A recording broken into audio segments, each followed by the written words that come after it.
dishes. Today is the 6th of October 2011. The time is 10:30 and my name is Wilson Law. I'll be interviewing Miss Ching-He Huang on behalf of Ming Oi Institutes for the British Chinese Food Culture Project. Please, could you spell your name for us, please? My name is Ching-He Huang, that's Ching-He, and my surname is Huang. Thank you very much. So, thank you very much for coming out, first of all. We really appreciate you coming out and out of your busy schedule. So, what was your fondest memory of food?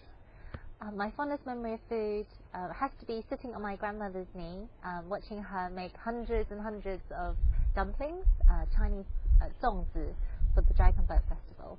I stayed with my grandmother when I was very, very young, and we stayed in a sort of a courtyard home. That's where our whole family was, and she was responsible for cooking for the whole family. There was about 25 of us. So it was a large family, and she was the head cook, head chef. So running around in the kitchen, I'd watch her gut fish or kill live chickens or go to the vegetable garden and get some the vegetables. And I mean, my grandparents are farmers, so we had an orangery, bamboo farm, and my grandfather would trade actually. He'd go to the local market, take his sack of goodies, go and trade and get lots of ingredients. For my grandmother. I see. So your grandma is obviously a great inspiration to you, to you and your cooking actually. Are there any dishes of hers, particularly that you hold really dearly to your heart? There are so many dishes actually, because every time when I'm thinking about a recipe or I write a book, I think about the memories and the dishes that she used to cook for me. So there's quite a few. There's her famous pai gu tang, which is a pork rib soup, but she would use the freshest, tenderest bamboo shoot in the dish, together with some white turnip and carrots. And that's really simple, but it was just really comforting and really good. And then she'd make something like her zongzi, her famous zongzi, with the whole trimmings, with the meat, the salted duck egg, and belly pork. So yeah, those two are my favourite dishes. So when did you first find yourself interested in Chinese cuisine and cookery? And what sort of inspired you to really start cooking for yourself? To be honest, I just had to cook. It wasn't a choice that I had, because when I was really young, about 11, my mum had to travel a lot and work overseas, and my dad was a very bad cook. So she used to tell me how to make like simple things like fried rice or congee, and just so that I could actually cook for my dad.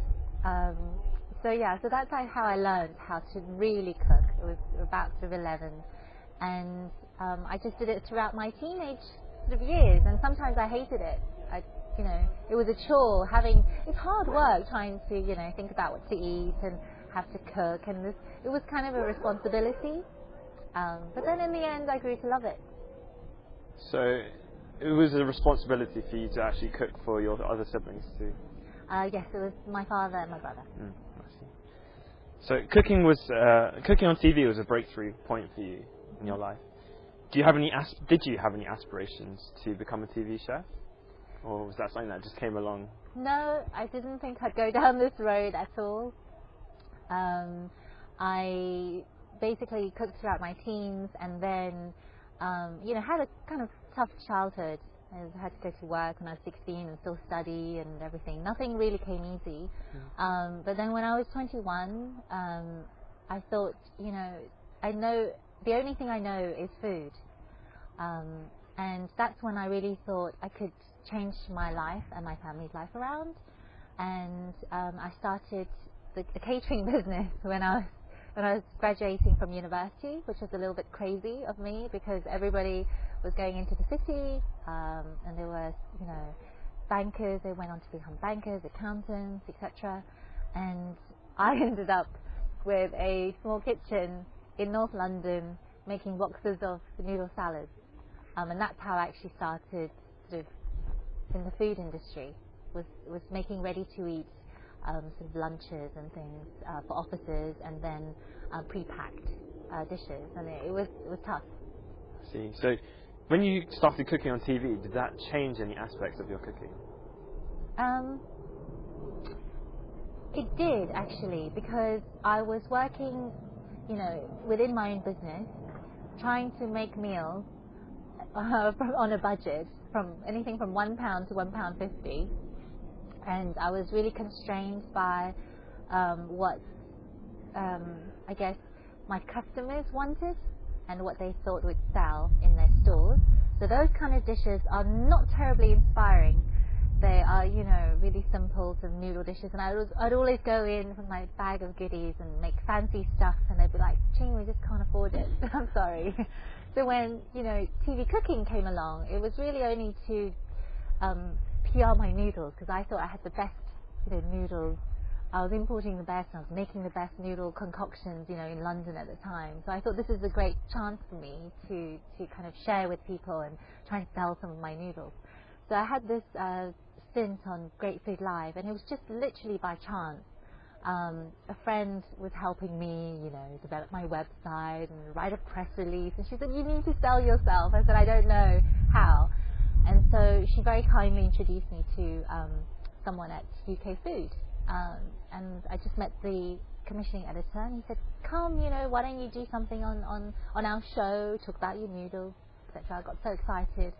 I went and I cooked a dish, and they really enjoyed it, and I enjoyed it. I mean, TV doesn't pay very well at all, but it was just like, wow, this is, I could actually do lots of different things and come up with different things, and there's an appreciation for it. Whereas I felt, in the business arena, in the catering, I was just constrained by what other people wanted me to do, whereas now I really had the creative freedom to do what I wanted to do. So what sort of led you on to writing recipe books? Was that an immediate sort of thing leading up to from TV? That came along after a year of going on this guest show. It was live cooking. You never knew what was going to happen. It was very sort of challenging, a lot of fun. And after that, they said, look, we like you. We want to give you a show on the channel. And it was the first time I ever did my own show. It was a big learning curve. It was really tough. We were working from 6 till 12:30 every day for non-stop for 3 weeks, trying to get the show made. And after that, I was pretty sure I never wanted to do cookery again. It was hard work. But anyway, that led me to be able to write a book about all my recipes, a collection of them, and I really enjoyed that process. There's something it's hard writing, don't get me wrong, because sometimes you're like, people are going to enjoy this, or you have lots of moments, but it's good. It's good training, and I really enjoyed it. I see. So when you're creating new recipes, where do you draw your inspirations from? Wow, this is it's a tough one. I sometimes think, how did I come up with that as well? And sometimes sometimes I dream about a dish, and sometimes I'm just driving and I think, hang on, that would pair well with that. Or sometimes, I travel. I try and travel as much as I can because I learn a lot. When I see other chefs, create beautiful concoctions, and then I get ideas, and I think, oh, that would taste nice with that. And when I first started, it was really trying to bring food memories that I had, and I'd call up my mum or my grandmother and say, does this work with this? And how do you make Taiwanese noodle soup? Do you use doubanjiang, or can I use just a good chili sauce? And so it's really through my family and through friends and through other cooks and just traveling. So would they be your sort of testers of the food as well? Definitely my family. Yeah, they definitely test my food. And sometimes my mum says, what is that? That tastes awful. Yeah, I think parents are your worst critics, really. I see. So do you have any sort of writing plans for the immediate future, or are you sort of taking a break here? I do. I'm working on another book, believe it or not, and it's good. I'm excited, and lots of things to look forward to. Still lots to share, I think. I see. So, in your professional career, have there been any notable experiences on your travels? Notable experiences. Do you mean? As in, things which have really hit you about sort of a culture or a type of food. Plenty, actually. When I travelled around China, it really opened up my eyes, because before that I was just in my own little world and what I thought was Chinese cooking. But when I travelled from Beijing to Xi'an and all the different regions, Hunan and Sichuan and Guangdong, I really, really learnt a lot. And I learned how beautiful not only Chinese food is, but Chinese culture and how it ties in. I think Chinese cooks are really imaginative. It's just how to promote them in the right way, and how to promote dishes in the right way, so that our Western friends can understand Chinese food, and that's it. So are there any sort of inspirational people on your travels that you've really met? Oh, plenty. I met farmers who had nothing, and they would just invite me to their home, and even just give their best dishes on the table, the freshest ingredients, and just wow you with them. I just remember this driver in Sichuan who just said, on a whim, I said, oh, I don't want to look at all the touristy stuff, I want to experience real China. And then he said, okay, well, come to my house and have a meal. And I was like, oh, that's fantastic. And it's just, everything was still really traditional, really rural, but just everything cooked with heart and soul, and simplest dishes, but the most tastiest dishes. See. So, healthy food is very much integral to your cooking. Do you have any ambitions to target childhood obesity in schools? I think this is a big subject, and there's nothing more important than healthy eating. Traditional Chinese philosophy is all about Yang-Shen, to promote good health and well-being, and that comes from diet. And it's no surprise that there are so many problems with childhood obesity, just by what is on the menu and what children eat these days. There's hardly any fresh food, and I'm not saying this because I'm sure there are some schools who are fantastic, who have the luxury of having a better budget.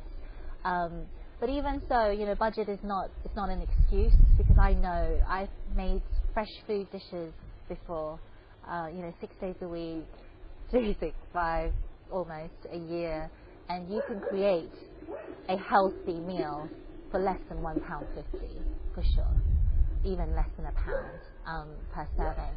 So it's no excuse that actually budget is an issue. It's whether you want to do it or not, and whether you have the skills and the knowledge to do it or not. So it's a massive thing, and I would love to get involved, because I think, especially in America, I was just watching a film yesterday. Half the population is obese, and half the population are on 8-9 medication or different types of drugs, and that's scary. And in 1 minute, someone is dying of heart disease in America. That's just America. That's not anywhere else in the world. And cancer is just growing at such a fast rate. In China, we've got problems as well. There's a big problem with childhood obesity. Under the age of 5, you've got waddlers waddling around. For once in a whole in the whole history of history, we may have a younger population that does not live longer than the older generation. So that's quite scary. So are there any immediate plans to take action, for instance? Definitely, whatever I can do, I try and do. Right now, my career is so much that so far it's been all about Chinese cooking and home cooking, and I've tried to put healthy eating in there, but I've tried to put something for everyone, because at the end of the day, it's everyone's responsibility to look after their own health and well-being, and you only put it out there. But I think what's great about Chinese cooking, because we've always understood that actually balance, yin and yang, and just a little bit of meat, animal protein, goes a long way to flavour a whole dish. It's not the whole dish. You don't eat like a whole big piece of steak, as a meal. You kind of a whole piece would you could make 10 different dishes out of a whole piece of steak. So I think there's beauty in that in Chinese cooking, and I think if we go back to how our great grandparents lived, and how they ate, just mainly grains, vegetables, lots of simple stir-fried dishes, and very occasionally meat and protein and fish, then I think we're good. So compared to the first time when you arrived in the UK, do you feel that British Chinese food has really changed? I think it has, and it's fantastic to see. The sort of the change is slow and gradual, but there is definitely a change, and I think that's because obviously China's opened up, and of course through the power of the media, it's been able to share more of. So there's more Chinese people coming here, and I think before Chinese food it did reach a stagnation point, where I think a lot of the takeaways in restaurants are just producing the same thing, and there's nothing wrong with that. It's just that it doesn't represent, Chinese food, and unfortunately, you've got two words that's supposed to describe, 34 different regions and a different regional cuisine, and I think that's very, very difficult. So regional cuisine is definitely on the rise. You have a lot of specialists, Sichuan-style restaurants, Hunani-style restaurants. Certainly in London, it's growing, and I've had the opportunity of, seeing some amazing chefs in London create and beautiful Chinese dishes. They're just pushing the boundaries, making it healthier, better, not just in terms of presentation, but quality, but still without losing the message and the essence and the techniques of Chinese cooking. So I find that very, very exciting, and I think that it'd be great if more and more people just enter into this career path, and yeah, if we can all work together, it's a great thing. Lots to share. So where do you see the sort of Chinese food developing? As in, do you think there'll be like new classics like chop suey, sweet and sour chicken, or do you think there'd be something new that's still to be discovered? Definitely.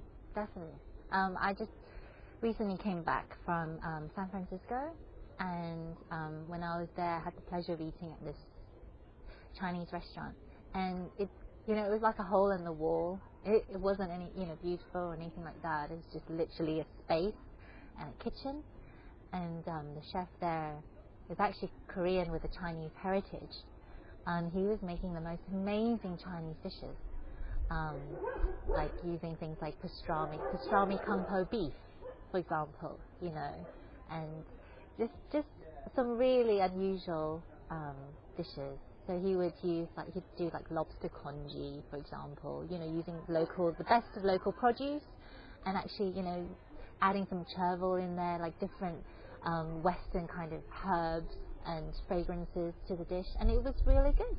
So fusion can be amazing, and right now, if you look around the world, all the other chefs are working together, and all their food is global.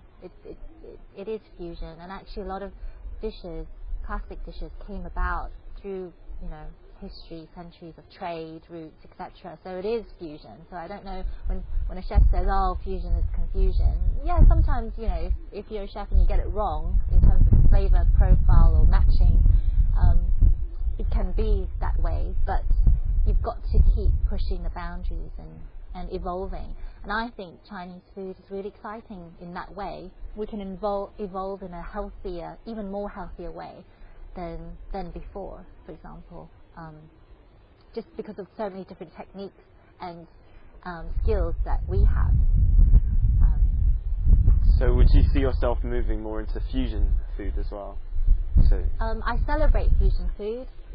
For me, if fusion makes it healthy, yes, definitely.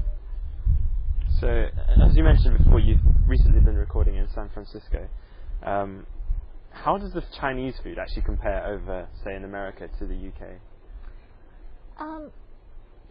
It's very polarized, like in the UK. So, for example, here we have some of the best Chinese restaurants in London of course in Manchester, and it's the same over there. You have pockets of really great Chinese food and really traditional, mostly again Cantonese style, but also lots of little Taiwanese eateries that are really dedicated to, you know, they just make noodles and noodle soups, and that's what they're all about. So it's become more what it is like, the experience of eating in, say, China or Hong Kong and Taiwan, where they have specialist restaurants. You know, for example, if they're really fantastic at making dumplings, then that's all they do.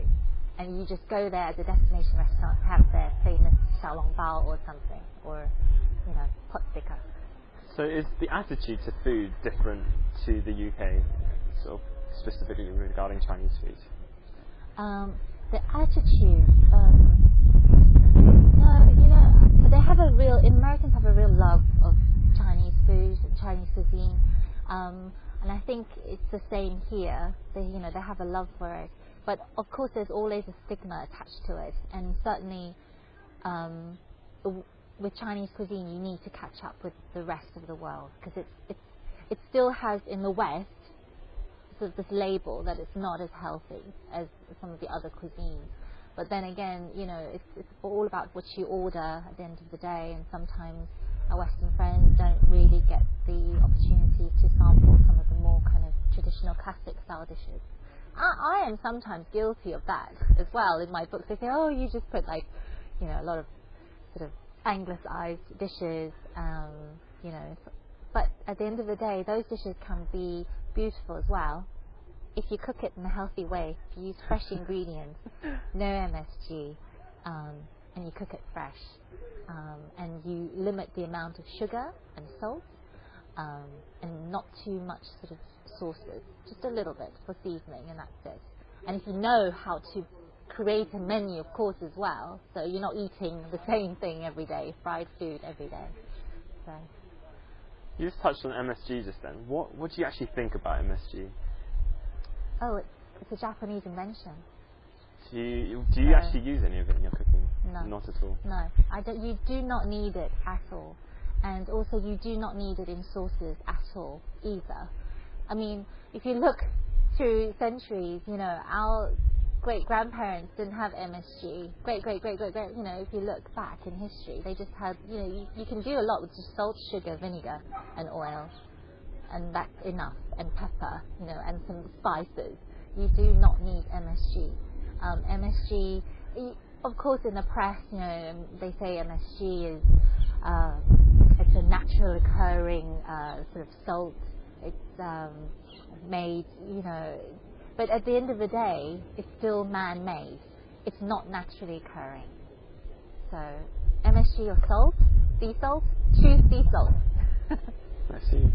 So, in your opinion, where do you think the future of Chinese food is? As in, what sort of direction do you see it taking? I think going back to roots? Going back to the roots, and the message that, you know, it's all about balance and health and well-being, and you'll be surprised because I think Chinese food and Chinese cuisine can save a lot of people in the West. And I know that's like a big statement coming from me, but it's true, because if people eat more how we used to eat, not now. I mean, now, you know, China's like, there's so many KFCs and McDonald's and West imports. That's not the way to go. If anything, we'll be in big trouble. So I think it's going back to culture, back to some classics, and back to healthy eating. So where do you see yourself going in the next 5 years or so? Next 5 years or so? I don't know. Will I survive another 5 years? I don't know. I'm just enjoying, you know, what I'm doing, and if I can just carry on this path, and I just want, you know, people to see the beauty in this cuisine. It's not just about me. I'd love it if more people can come on board and share the passion, and together we can, maybe change the world a little bit for the better, you know. Have you ever thought about starting up like a cookery school or something like that? A cookery school? I have. I'd love to do a cookery school. I'd love to do a restaurant. but there's only so much time in the day, so we'll see. We'll see. I see. So how long have you been planning a sort of a restaurant for? Yeah, a long time. Long time. But the problem is, lots of things sometimes get in the way, and lots of things get in the way. It's tricky to try and balance. I think with the restaurant, I'm also a control freak as well, so I think, and a perfectionist. So if I had a restaurant, I'd make sure that I'd have to be there all the time, just to kind of make sure everyone's happy and everything's good. So because I'm traveling quite a bit with my work, if I can't give it 100%, I'd rather not do it. So you'd be going for the Michelin stars as well? I don't know about stars, they're just stars. I think happy customers and a healthy cash flow is a good one. Definitely. Okay. Is there anything else that you'd like to add or share with us? No, that's it. I just hope that people eat well, live well, and just be happy. That's it. Thank you very much for your time. And Pleasure. thank you very much. Thank you. For your time. And Pleasure. thank you very much. Thank you.